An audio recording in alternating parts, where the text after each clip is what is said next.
Okay, I'm back. What I've done here, this is 1 cup of warm water, and I put 2½ teaspoons of yeast in there.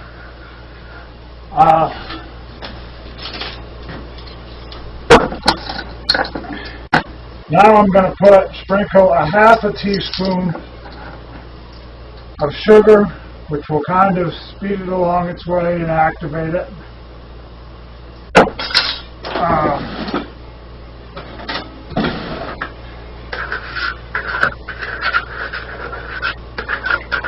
Okay, and the water was warm, just like any bread that you make. And I'm going to let that work a little while.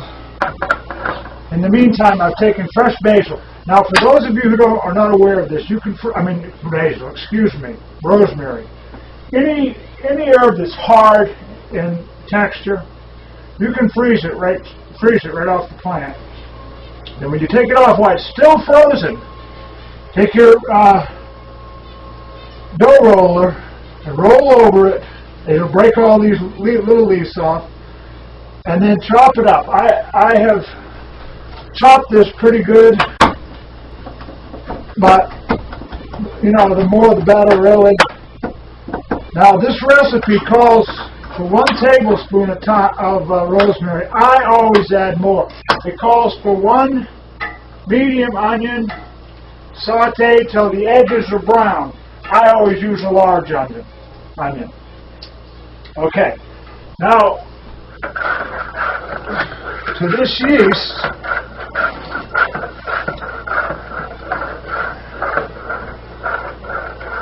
I'm going to give it just a few more minutes.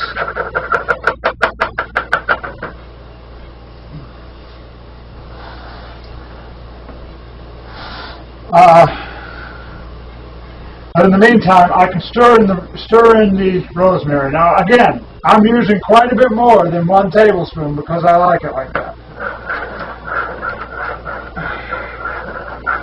And you're going to give it a little salt. If you want to know what it's supposed to have 1 teaspoon of salt.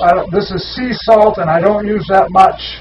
I don't use as much as any recipe calls for because I'm not big into the salt. Okay.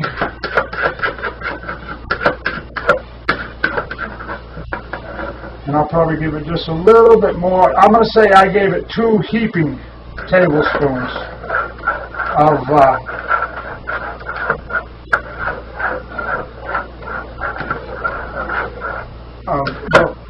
rosemary. Now I'm going to add the sauteed onions in there as well.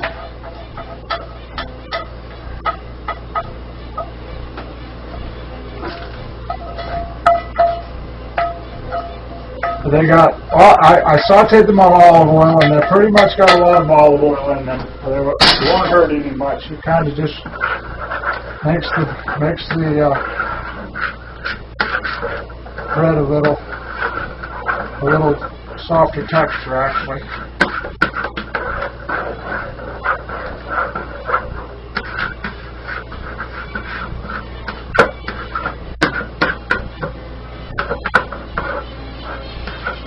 And I start out now, in this I have 1 cup of whole wheat flour, and in this I have 1½ cups of all-purpose flour.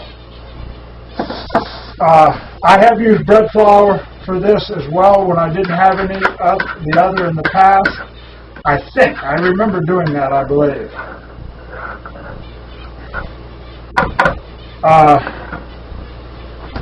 I'm going to give that a few more minutes. And this rosemary that's left over, I'll just put right back in the bag that it came out of, which I'll do right now. And you can see that it's the full, I think you can see, it's the full branch. And when it's frozen, like I said, if you roll over it with a roller, it kind of just falls off that main stalk, and then you chop it from there.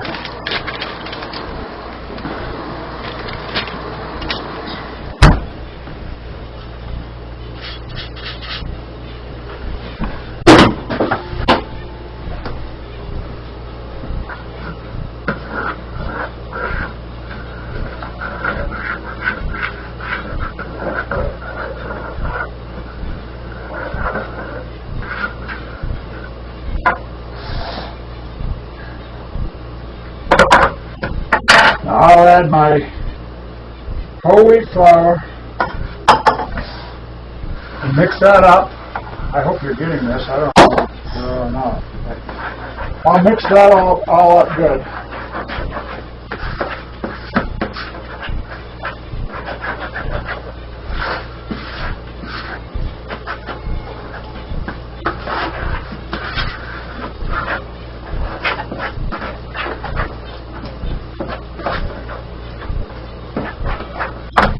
And then I add my all-purpose flour to it.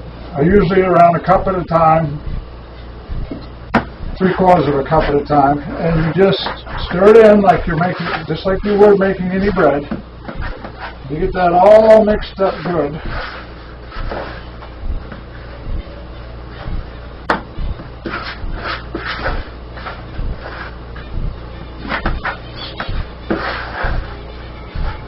And then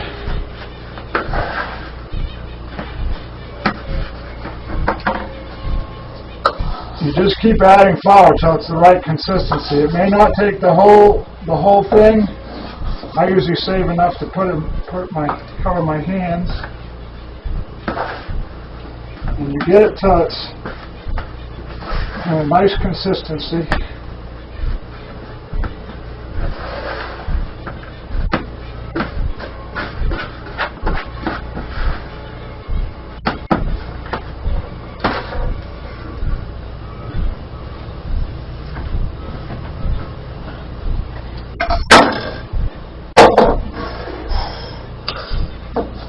And it's at this point that I put a little flour around.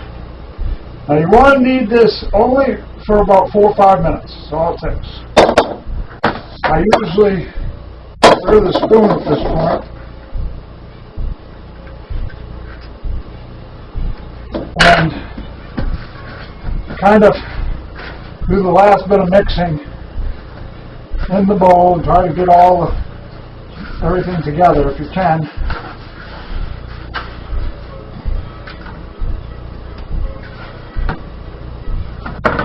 Now I'm going to wash my bowl out and oil it.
Now you knead for about 5 minutes until it's the right consistency. If you're used to making bread, you can feel when it gets elastic, you'll know that it's about right.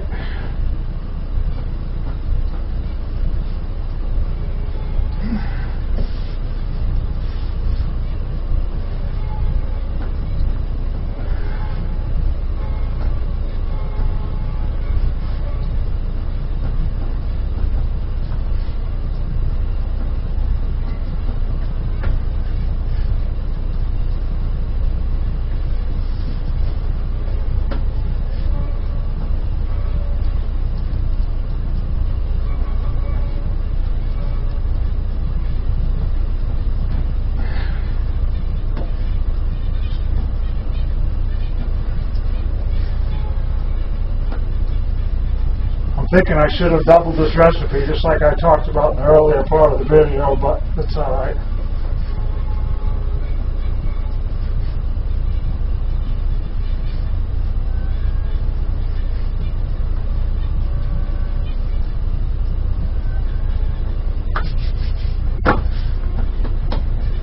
it's still, you know, it's sticky.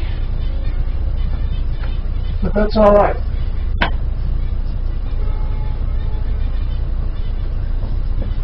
It's a little too sticky.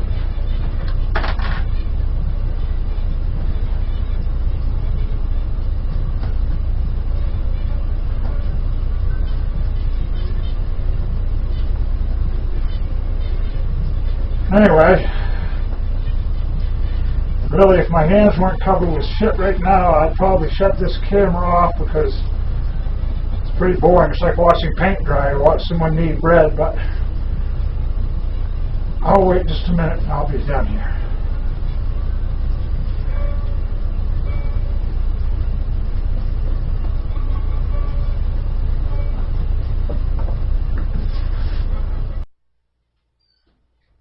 Okay, guys, my bread is about doubled in size, as you can see. I'm going to roll that out, punch it down, and then I reform it into a loaf again, tucking everything under.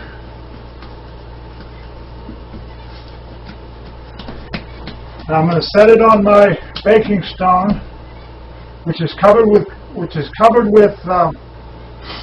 cornmeal, so it doesn't stick. Now I'm going to take a little butter and brush it gently over it.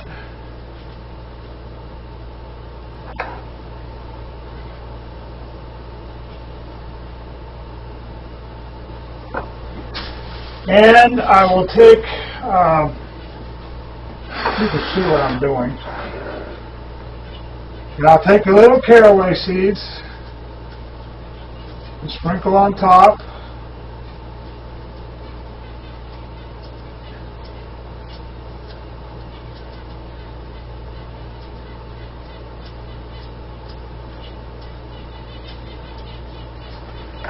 Take my bread knife, which has been in flour, lightly score it.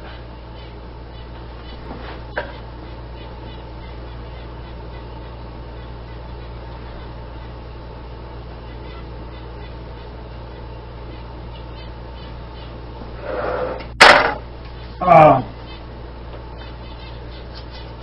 few more seeds.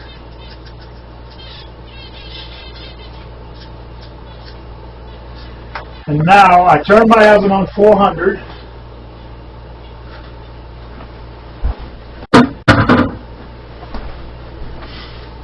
And once it gets up to temperature, now this bread will rise for about another half hour. Once it rises, temperature is up in the oven, I'll put it in for 30 minutes. 35 minutes, 35 to 40 minutes. You know, you got to check it.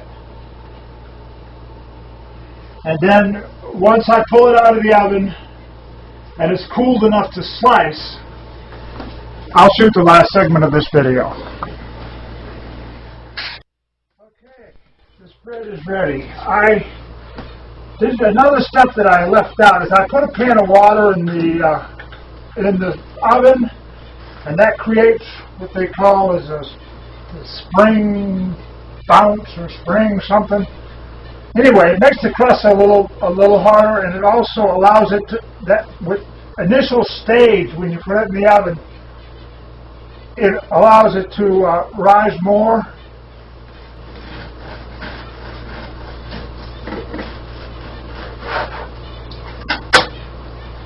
And if you can, I don't know if you'll be able to see this very well, but this is the texture of it. As you can see here, I hope. And you can see it's not really that large. So therefore, I don't feel that guilty for eating the whole thing. All right, later on.